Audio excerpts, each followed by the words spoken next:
Okay, so you've got the new book out. Can you just tell us a little bit about it then, just to start us off? Well, it's really based on a blog that I started off a while ago, and then STV invited me to host it on their Aberdeen website.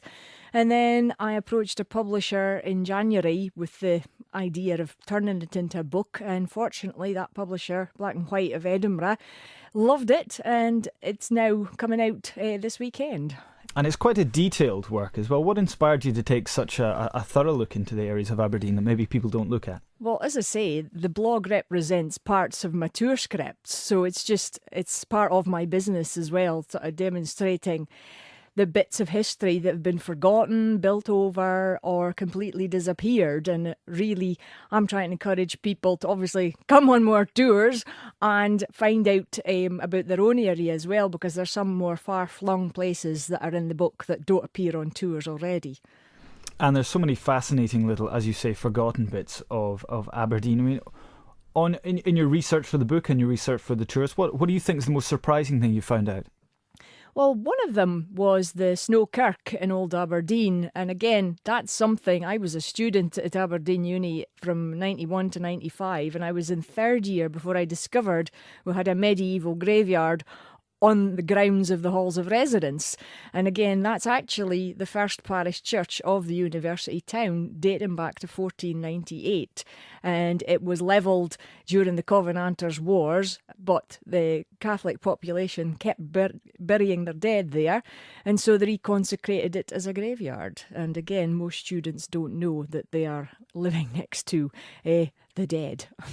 But there's so many fascinating things about Aberdeen that it's connected with, such as the sinking of the Titanic as well, I read.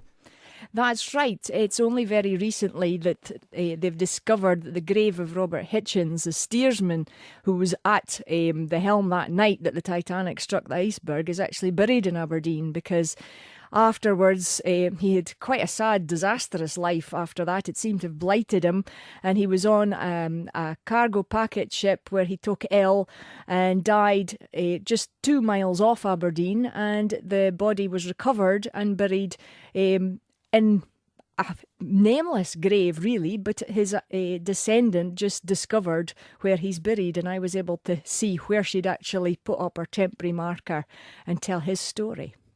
And with the tours and with the book, I mean, what are you hoping people can gain from both of them?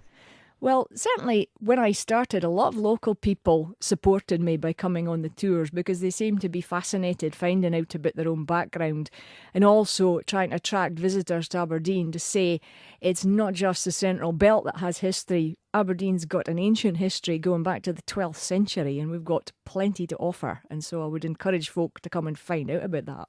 And it's quite a diverse history as well. One thing that you see from looking through the book is the sheer range of historical sort of touchstones and milestones that we see throughout. I mean, must have been an enjoyable part of it to be able to research and look at so many different aspects of history. Well, that's right. I mean, while I'm writing the tours are on sort of thematic routes. So obviously I do one bit, but now I've been doing it. This is the third season. I've got it all in my head, and I can see how they all join together. So, I mean, we have a religious history, a commercial history.